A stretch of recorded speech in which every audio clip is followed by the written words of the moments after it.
हम बात करेंगे कि हमारे पूर्वज या हमारे पुराने लोग क्यों हमें यह सलाह देते थे कि सुबह उठकर बच्चों को पढ़ना चाहिए।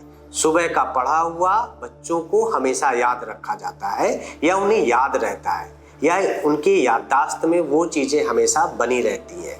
आज इसको जानने का प्रयास करेंगे एस्ट्रोलॉजी की दृष्टि से या ग्रहों की दृष्टि से।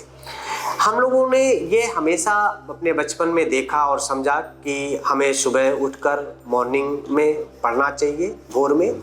उसकी वजह क्या है, उसके एस्ट्रोलॉजिकल रीजन क्या है। तो यदि हम ये देखें तो हम पाते हैं कि एस्ट्रोलॉजी में जो सुबह का भोर का समय है 3 बजे के बाद का और सूर्योदय से पहले का, ठीक है, तो वो समय हमारा केतु को समय दिया गया है, वो केतु का समय। तो यदि, क्योंकि केतु को आपने देखा होगा वो ज्ञान के भूखे हैं। केतु देवता क्या है, ज्ञान के भूखे हैं, उन्हें ज्ञान अच्छा लगता है। इसलिए यदि उस टाइम पीरियड में कोई भी उठकर, बालक या जातक उठकर कुछ रीडिंग करता है, पढ़ता है या समझता है, तो वो चीज़ें उसको बहुत लंबे समय तक कंठस्थ हो जाती हैं या याद हो जाती हैं।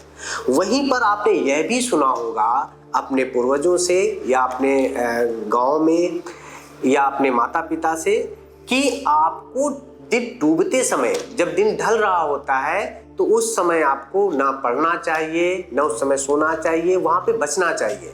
ऐसा क्यों है? क्योंकि वह समय क्या है, राहु का समय होता है।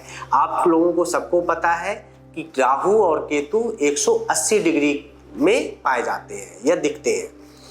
तो इसलिए क्योंकि सुबह का जो समय है, रात्रि और दिन के बीच का समय, जो भोर का समय बोला जाता है, वो केतु का है।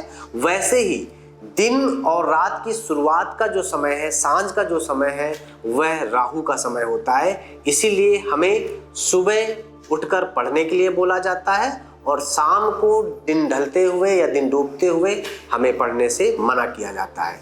राधे राधे, जय माता दी।